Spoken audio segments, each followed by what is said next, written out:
Champions ట్రోఫీలోనే the biggest match వచ్చేసింది. సెమీఫైనల్లో India and Australia తలపడబోతున్నారు. ఈ సెమీఫైనల్ కూడా దుబాయ్లోనే జరగబోతుంది. సో ఈ రెండు స్క్వాడ్స్కి సంబంధించిన ప్లేయింగ్ 11 చూసుకుందాం. ముందుగా ఇండియా ఆల్మోస్ట్ సేమ్ స్క్వాడ్తోనే వెళ్తారు. కానీ లాస్ట్ మ్యాచ్లో మన వాళ్ళు హర్షిత్ రాణాని డ్రాప్ చేసి ఎక్స్ట్రా స్పిన్నర్ కోసం వరుణ్ చక్రవర్తిని స్క్వాడ్లోకి తీసుకున్నారు. అండ్ తను వచ్చి రాగానే చాలా మంచిగా పర్ఫామ్ చేసి 5 కూడా తీశాడు. సో ఈ మ్యాచ్ కూడా అదే ప్లేయింగ్ 11తో కంటిన్యూ అవుతారా, లేకుంటే పేసర్ ఖచ్చితంగా కావాలి అంటే కుల్దీప్ని డ్రాప్ చేసి హర్షిత్ రాణాని తీసుకురావాలి. ఇంకా అంతకు మించి బెస్ట్ ఆప్షన్ అయితే ఇంకోటి కనిపించట్లేదు. ఇక coach GG and Rohit Sharma ఎలాంటి కాల్ తీసుకుంటారో చూడాలి. ఇక ఆస్ట్రేలియా ప్లేయింగ్ 11 చూసుకుంటే ఇలా ఉంటుంది. ఈ మ్యాచ్కి ముందు ఆస్ట్రేలియా టీంకి ఒక పెద్ద దెబ్బ తగిలింది. వాళ్ళ బ్యాటింగ్ ఆల్రౌండర్ అయిన మాథ్యూ షాట్ కాఫ్ ఇంజరీ వల్ల రెస్ట్ ఆఫ్ ది టోర్నమెంట్ నుండి రూల్డ్ అవుట్ అయ్యాడు. ఇక తన ప్లేస్లోకి కూపర్ కోన్లీ అనే యంగ్స్టర్ని టీంలోకి తీసుకున్నారు. కానీ తను ఓపెనింగ్ చేస్తాడా లేక ఓపెనింగ్లో ఏమైనా లబూషిని ట్రై చేసి కూపర్ని నెంబర్ 4లో అలా ఏమైనా పంపుతారో చూడాలి. ఎందుకంటే తనకి ఈ ఫార్మేట్లో పెద్దగా ఎక్స్పీరియన్స్ లేదు. ఇన్ఫ్యాక్ట్ తను ఇంటర్నేషనల్ సర్క్యూట్లో చూసుకున్న ఎక్కువ మ్యాచెస్ ఆడలేదు. ఇక రెండు టీమ్స్ యొక్క బ్యాటింగ్ లైనప్ చూసుకుంటే రెండింటికి చాలా స్ట్రాంగ్గా కనపడుతున్నాయి. Labuschagne, Alex Carey and Josh Inglis ఈ ముగ్గురు చాలా మంచి ఫామ్లో ఉన్నారు. ఇక ట్రావిస్ హెడ్ గురించి చెప్పాల్సిన అవసరం కూడా లేదు. మనకి ఎన్నో నిద్రలేని రాత్రులు ఇచ్చాడు.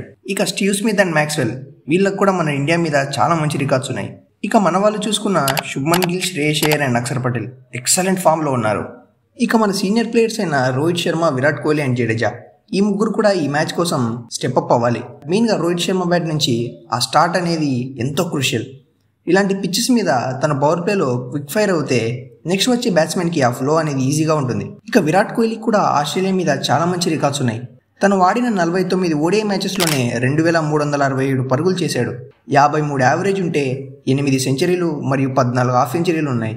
ఇక లోయర్ మిడిల్ ఆర్డర్ బ్యాట్స్మెన్ అయిన కేఎల్ రాహుల్, హార్దిక్ పాండ్యా అండ్ జడేజా కూడా ఈ మ్యాచ్కి ఈక్వల్లీ ఇంపార్టెంట్.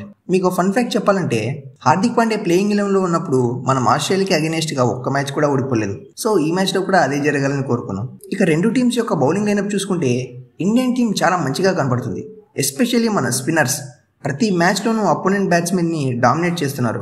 పవర్ ప్లేలో అక్షర్ పటేల్ కూడా మంచిగా రాణిస్తున్నాడు. ఇక జడేజా అండ్ కుల్దీప్ యాదవ్ కూడా చాలా మంచి ఎకానమీతో టైట్ బౌలింగ్ వేస్తున్నారు. ఇక లాస్ట్ మ్యాచ్ హీరో అయిన వరుణ్ చక్రవర్తిని ఆస్ట్రేలియా వాళ్ళు ఎలా ట్యాకిల్ చేస్తారో చూడాలి. ఆస్ట్రేలియాలో మాత్రం జెన్యున్ స్పిన్నర్ అయితే ఒక ఆడమ్ జాపా మాత్రమే ఉన్నాడు.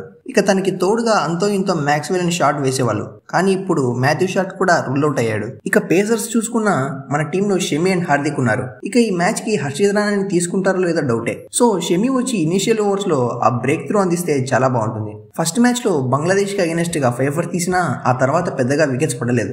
వేరే హార్దిక్ మాత్రం పవర్ ప్లేలో చాలా మంచిగా బౌలింగ్ వేస్తున్నాడు. వికెట్స్ తీయడంతో పాటు మంచి ఎకానమీ మెయింటైన్ చేస్తున్నాడు. ఇక ఆస్ట్రేలియన్ ఫాస్ట్ బౌలింగ్ యూనిట్ లో Spencer Johnson, Nathan Ellis, Ben Dwarshuis ఉన్నారు. కంప్లీట్ గా ఇన్ఎక్స్పీరియన్స్డే. ఆస్ట్రేలియన్ పేస్ ట్రియో అయిన Pat Cummins, Hazlewood and Mitchell Starc ruled out అయిన లోటు ఈ మ్యాచ్ లో ఖచ్చితంగా కనబడబోతుంది. జాన్సన్, ద్వార్సిస్ చూస్తే ఈ టోర్నమెంట్ లో అంతగా రాణించలేకపోయారు. సో స్పిన్నర్స్ డామినేట్ చేసే ఇలాంటి స్లో ట్రాక్ మీద ఎలా పర్ఫామ్ చేస్తారో చూడాలి. ఇక హెడ్ టు హెడ్ స్టాట్స్ గురించి అందరికీ తెలుసు. ఆస్ట్రేలియా వాళ్ళు ఎప్పుడూ గట్టి పోటీ ఇస్తూనే ఉంటారు. నిజానికి ఎప్పుడూ మనల్ని డామినేట్ చేస్తూనే వచ్చారు. వాళ్ళకి అగేనెస్ట్ గా 151 ఓడిఐ మ్యాచెస్ ఆడితే అందులో ఇండియా 57 మాత్రమే గెలిచి 84 ఓడిపోయింది. సో ఆస్ట్రేలియన్ వాళ్ళది బ్యాటింగ్ స్ట్రాంగ్ గా ఉంది. కాబట్టి మేబీ టాస్ గెలిస్తే చేసింగ్ తీసుకుంటారేమో. కానీ చేస్ చేస్తున్నప్పుడు డ్యూ రాకపోతే వికెట్ స్లోగా మారుతుంది. అప్పుడు ఇండియా దగ్గర ఉన్న స్పిన్ అటాక్ తో 250 టోటల్ కూడా ఒక 400 అన్నట్టు కనబడుతుంది. ఇక ఫస్ట్ బ్యాటింగ్ చేద్దాం అనుకున్న ఆస్ట్రేలియాకు ఉన్న ఇన్ఎక్స్పీరియన్స్డ్ బౌలింగ్ లైనప్ ని కంప్లీట్ గా ట్రస్ట్ చేయాల్సి వస్తుంది. సో టాస్ అనేది ఈ మ్యాచ్ కి ఒక గ్యాంబుల్ లాంటిది. ఇక వెదర్ ఫోర్కాస్ట్ చూసుకున్న వర్షం పడే ఛాన్సెస్ అస్సలు లేవు. సో కంప్లీట్ మ్యాచ్ ని చూడొచ్చు. ఆబ్వియస్లీ మన టీమిండియా ఈ మ్యాచ్ లో ఫేవరెట్స్ గానే బరిలోకి దిగుతారు అండ్ ఇండియాకే గెలిచే ఛాన్సెస్ ఎక్కువ. సో మన వాళ్ళు ఆస్ట్రేలియాని ఓడించి ఛాంపియన్స్ ట్రోఫీ ఫైనల్ కి అడుగు పెడతారు, లేకపోతే పోయిన వరల్డ్ కప్ లాగే మళ్ళీ వాళ్ళకే దొరికిపోతామో చూడాలి. లేదు అలా ఏమవుదు. Thank you for watching.